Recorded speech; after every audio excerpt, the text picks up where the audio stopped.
जय श्री राम। बालकांड अध्याय 9।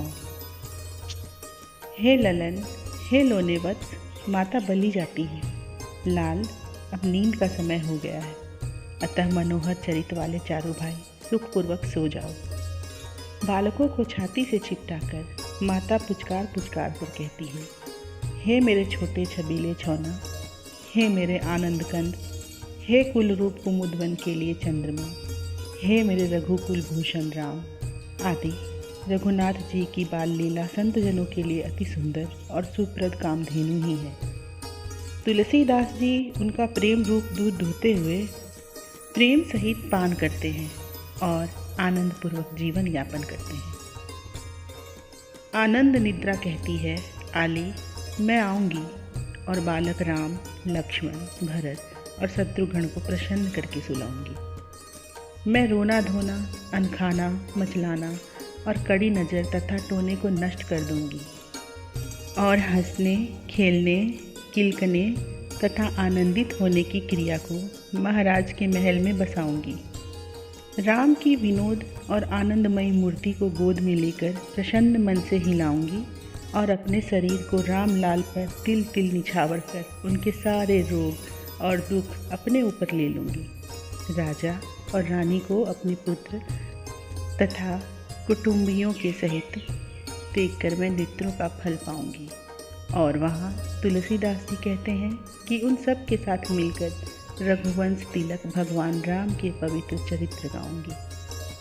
सुवर्ण और मणियों से जड़ा हुआ मनोहर पालना है, जिसे मानो कामदेव रूप बढ़ई ने बनाया है। उसमें तरह तरह के खिलौने, घुंघरू और मनोहर मोतियों की मालाएं लगी हैं।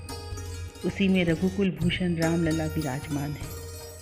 माता ने दशरथ नंदन रामलला को उबटन लगा स्नान करा और मणिमय आभूषणों से सुसज्जित कर गोद में लिया और फिर उस सुंदर पालने में सुला दिया। बालक राम को देखकर माता का मन आनंद मग्न हो रहा है। राम के श्याम शरीर की कांति कामदेव और मोर पंख की चंद्रिका की आभा का भी निरादर करती है। यदि उसकी उपमा नील कमल, नीलमणि अथवा नील मेघ से दी जाए तो बुद्धि की लघुता प्रकट होती है। रामलला तो माता के पुण्य पुंज का फल ही है। राम के नन्हे नन्हे पाँव, हाथ और अधर एक ही रंग के अति सुंदर और अरुण वर्ण हैं। नख से सीख तक उनके सभी अंग सुंदर हैं। ऐसा कौन कवि है जो इनकी छवि का वर्णन कर सके। रामलला अपने सभी कुटुंबियों को आनंदित करने वाले हैं। राम के चरणों में नुपुर, कटी प्रदेश में किंकिणी, कर कमल में मनोहर पहुँची और हृदय में अति अद्भुत बगनहा शोभायमान है, जो मानो कामदेव की मणियों का ढेर हो। रामलला पूर्वाशियों के चूड़ामणि है। राम के नेत्र नील कमल के समान है। भ्रिकुटी पर काजल की बिंदी शोभायमान है, मानो मुख चंद्र के छवि रूप अमृत की चौकसी के लिए श्रृंगार रस ने रक्षक नियुक्त किया है। रामलला शोभा के समुद्र हैं। उनकी गभुआरी अलकावली सुशोभित है तथा मनोहर ललाट प्रदेश पर लटकन लटक रहा है, मानो नक्षत्रगण अंधकार को विदीर्ण करके मार्ग निकालकर चंद्रमा से मिलने को चले हों। रामलला स्वभाव से ही शोभायमान है। वे खिलौनों को देखकर किलकारी मारते हैं और उनके चरण, हाथ, नेत्र चंचल हो जाते हैं, मानो सौंदर्य के सरोवर में कमल, चित्र विचित्र पक्षी और भ्रमरगण की कोल कर रहे हैं। रामलला भक्तों के लिए कल्प वृक्ष रूप है। बालक राम के अर्थहीन शब्द सुने जाने पर चारों फल प्रदान करते हैं, मानो इन शब्दों से सहमकर ही वृक्ष और त्रिपुरहर शंकर तपस्वी हो गए हैं। रामलला का नाम ही साक्षात कामधेनु है। सखियाँ तथा सुमित्रा महारानी मणिभूषण और वस्त्रों का विभाग कर निछावर कर रही हैं। वे झुलाती और पुचकारती हुई प्रेम से उमंग उमंग कर मधुर स्वर से गाती हैं। रामलला जगन मंगल रूप है। जैसे सीप से मोती प्रकट होता है और अदिति से सूर्य का जन्म हुआ है, उसी प्रकार कौशल्या ने गुण मंगल और रूप के निधान रघुनंदन को जन्म दिया है। रामलला त्रिभुवन को विभूषित करने वाले हैं। जब से राम का प्रादुर्भाव हुआ है, तब से सारे अमंगलों की जड़ कट गई है।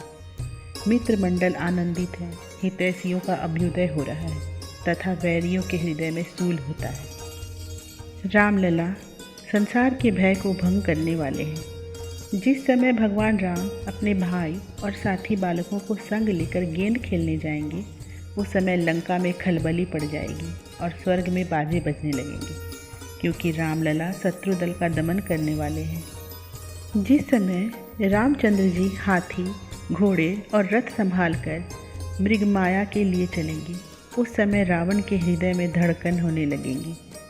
कहीं धनुष लेकर मेरी ओर ना दौड़ पड़े, क्योंकि रामलला शत्रु रूप हाथी के लिए साक्षात सिंह ही है। सुमित्रा और सखियों के गीत सुन सुनकर देवता और मुनिजन प्रसन्न होते हैं तथा आशीर्वाद देते हुए जय जयकार कर हर्षित हो फूलों की वर्षा करते हैं। रामलला देवताओं को आनंद प्रदान करने वाले हैं। तुलसीदास ने प्रेमामृत रस का पान कर चित्त रूप चकोर के लिए यह षोडश कला निधान बाल चरित रूप चंद्रमा रचा है। रामलला तो तुलसीदास के जीवन ही है। जय श्री राम।